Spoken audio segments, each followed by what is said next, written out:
Hey, folks, I'm Mike Norris sitting in for Chet Coppock, who's a little bit under the weather. She is Catherine Saxon. Welcome to Culture Clash, brought to you by the fine folks at Athens Motors. Athens with an A. What's up, girl? Hi, how are you doing? I'm doing great. I'm feeling good. We got about 15 this things is to tell you. a lucky surprise for me. It's a lucky surprise for me. I was upstairs. I was watching a ball game. I was bored. They said you could work with some hot blonde. I said, I'm coming downstairs. Let's go. Okay, so Yeah. since the first time since 1991, Hank Williams Jr., his opening song for Monday Night Football was yanked due to a racist comment that he compared Barack Obama to Adolf Hitler.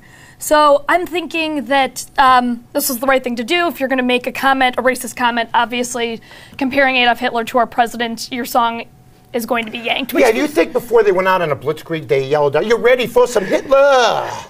Oh, Monday night party," and then they started throwing bombs? I don't think that happened, okay? I will tell you this.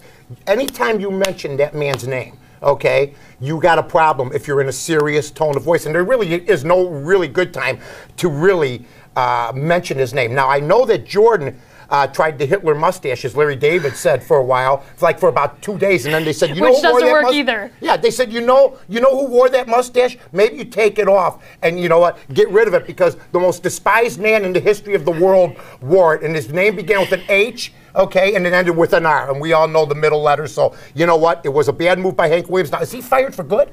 Yes. Well, at least for his song is never going to be used Again? Again.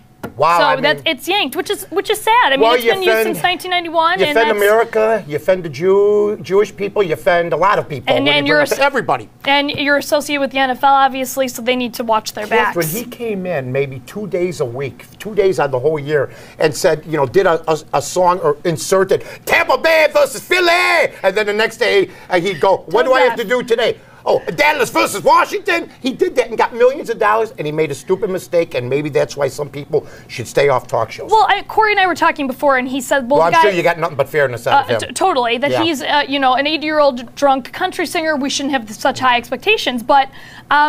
not that he would stereotype or be a racist by saying that. Totally. Not that he would offend any of the people that like country western or are from the South. Exactly. Right. But So I don't care where you're from terrible, or just terrible. how old you are. You can't compare a president or anyone that matter to Adolf Hitler. But I do remember people at rallies. Stalin, maybe. I remember people at rallies calling Bush a murderer. Bush, Hitler, didn't hear a word about it. Did not hear a word about it. So you got, but those people were not a guy that's out there on Monday Night Football. They're not a public figure, exactly. I mean, you can shout things if you're a random person on the street. Oh, I've been doing that for years.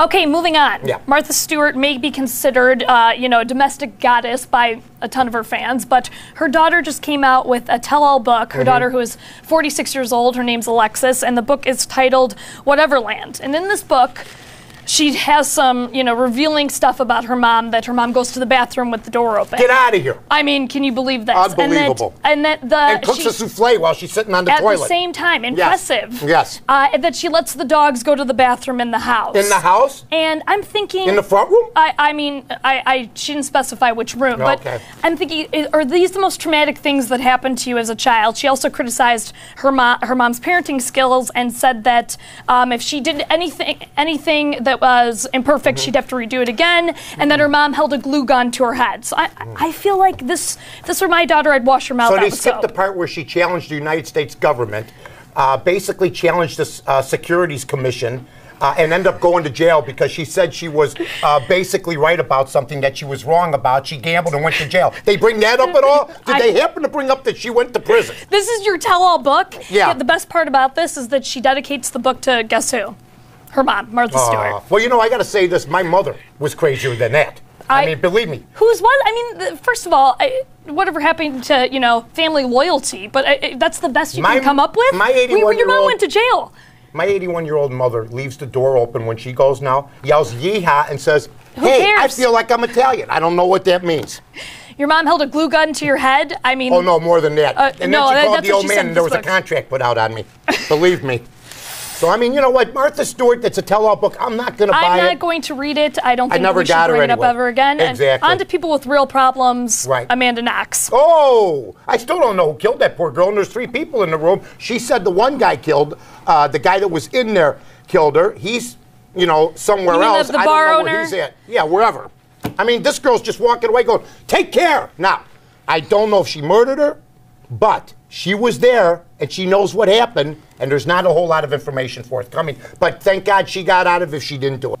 All right, so the only conviction that was still upheld was the slander conviction. So she blamed somebody else for the murder, but she didn't have an attorney present, she didn't have an interpreter, and she actually served her time because that would have only been 3 years. So I think if that... she killed the person, no one was found No. She was... Her slander conviction... If she would have, based on that, she would have had to serve 3 years, which she served 4, so she did her time. But when's the last time I saw a single girl walk out of a courtroom smiling after somebody was murdered? Oh, Casey Anthony.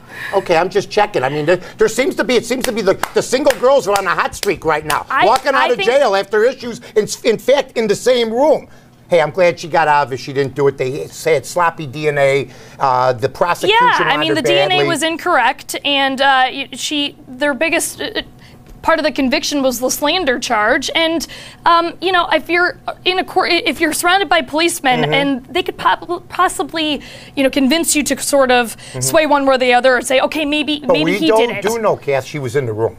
We do know she was in the room. I don't know what happened, but I think that she committed murder. No, I don't. Is there a website for drug-induced sex games that people can go to see where they're going to be held at? You know what? I'm just at the saying, age of today, there's everything. There's a guy in Italy with 2 chicks. Okay, I was in my basement last night playing Golden Tee. Where am I going? Okay, wait, but listen to this. I'm thinking that there should be a musical. Sitting next to Corey this morning, rendering. A musical from the same producers of Annie with the huge hit, It's a Hard Knock's Life. Oh my God, I like this. This could be a hit. We have to wait because Corey and I, our esteemed production stage manager, production head, director of photography, we're doing Casino the musical. Oh. We're doing Casino the musical. It's like movie? Sharon Stone when she said, no. I said, no, I didn't say anything. Just a musical. That was good. Oh, yeah. Well, they did one about Catch Me If You Can. They did that. Did you see that? I did not. Lasted 2 days. The story about Frank Abagnale. But I digress. Go ahead, young lady. Okay. Former Godfather, CEO, Pizza Man. Oh, that guy. Okay. Herman Cain. He took to Rick Perry about some property that Rick Perry purchased. Yes. It's a hunting camp, and I can't actually say what it was called, but it's a derogatory term, something starting with an N, ending with head. Apparently, Rick Perry's family. Okay. Oh. No, but you can fill in the blank. Something. Isn't the N-word code? Every time somebody says that N-word, you're saying the word. Okay. Isn't it code? Okay. Hey, the N-word in the head. You're an N-word. I mean, come on. Okay. That is absolutely ridiculous. All right. The N-word head. Let me ask you a question. Okay. Okay. They say now, and I was watching all the stations, all of them. They're saying Democrats and Republicans are saying that Perry, because the word's out now, wanted that rock painted over. He did have it painted over. He ended up having it because he asked the people he was leasing the damn place from to do it, and they waited, and they didn't do anything, so he took it into his own hands, and now he's paying the price because he did wait. You can't do anything without a landlord's permission. Sorry. I mean, now, Herman Cain is taking this, using this to his advantage. Painting Perry is insensitive. Nine. You know what that is? 999. 999. I mean, it's catchy. All the taxes are going to be 9%. This is going to be so cool. It's genius. Can you believe this? A genius thing. Every person pays 9%, except the 47% are going, wait a minute, that's 9% more than we pay now. This is unfair. But everybody would pay 9%. It's such a catchy title, though, that you... But you know what? He doesn't know anything because he was the head of vice president of Pillsbury. He was the head of Godfather's Pizza. Right. And after all, Obama did organize a cleanup group in Hyde Park once. So he knows more about business than Herman Cain. All right, that's true. Chris Christie said today that he's 100%, for the love of God, he's not running. Doesn't matter how much donations he's receiving. I think that he just doesn't want to run against President Obama, and he wants, New Jersey, in his defense, he has enough on his load. Okay. Well, he said that he would not run, so he kept his word. Number two, he said he'd love to run against President Obama someday, but he feels that Obama's not a leader and that any of the Republicans are going to beat him. I think he doesn't want to run against Obama. He needs to wait 4 years, finish out his term, He's deal doing with the what problems. He said he would do. And you know what? If he didn't and he chose to run, that would be held against him for his accountability. You know what I found that he said today? It's amazing. I never said a word, and for 2 weeks, from Obama to the rest of the Democratic Party, they're beating me up, which tells me that they fear me. He said that at the press conference, because I'm not even running, they're beating me up. I mean, I've been Letterman saying made jokes about me, I'm not even running. I mean, I've been saying this since the beginning of the show. I feel like he is the only legitimate contender. 9-9 Herman Cain. Everybody likes him. He speaks English to people. No, I mean this whole. I can't understand the rest of the guys. No. You don't want to pay 9%? Other than his catchy 999, What else you need? If you're telling me you're going to make me only pay 9%, I'm voting for the guy. Unfortunately, at this point, I think it's Mitt Romney's, but we can talk about that. Oh my God! How about Romney and Cain? If you want to really cause a, or how about wait, who's Rubio and Cain? How about Rom? Cain as a VP? I'd rather have Cain as the president, but they wouldn't go for it. I mean, no, they wouldn't go for it. Well, no, because a black man will never be president of the United States. Oh, wait, I forgot about that. Okay. How come Cain's not acceptable, but Obama was? I'm trying to figure this whole rationale out, who had 2 years of political experience, and Cain's been doing nothing but making millions. You ask me, which man do you want to put your money with? Obama? You got $1 million. Obama make this work. Cain make this work. I got a feeling if anybody's smart, they'd give it to the Godfather himself, and he'd make more 999. Okay, I actually don't think that it has to do with the color of his skin. I don't think he's credible. Why not? Because. Okay. Because he can't BS people and he's not a Washington insider? He's a regular guy like us.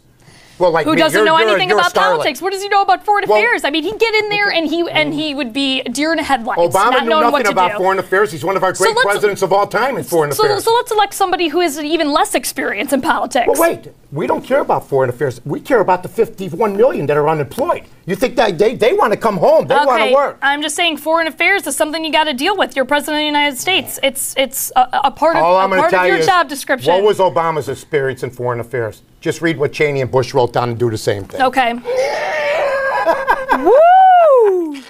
And pretend you're not. Okay. Yeah. California Governor Jerry Brown, he signed a bill preventing local authorities from banning the practice of male circumcision. I heard. I felt painful this morning for those people. I mean, there was an effort by a San Francisco group to actually have male circumcision banned throughout the entire state. What the hell is going on? They had 12,000 people sign this petition that they were trying to have this banned.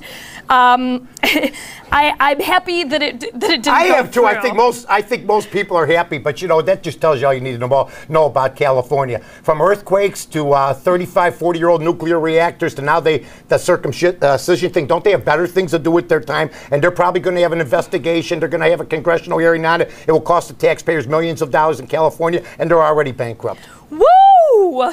Sorry. Okay, well, I'm thinking that... We're going through 48 topics right now. We can't believe how fast this show's going. FDNY just had the first transgender firefighter on the squad.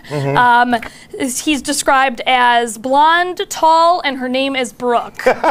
So she likes long walks on the beach, and she can fight fires.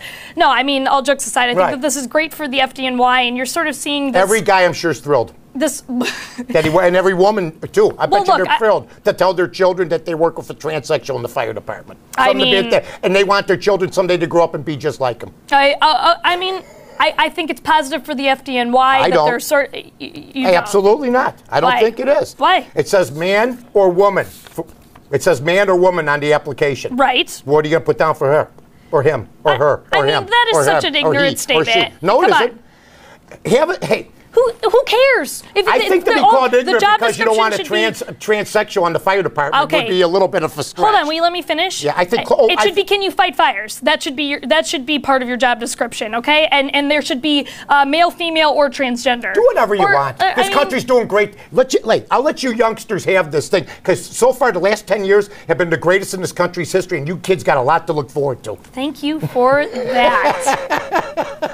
We got a lot to learn. Hey, we'll be gone in 20 years, and you know what? Catherine's going to be going, where's my Social Security?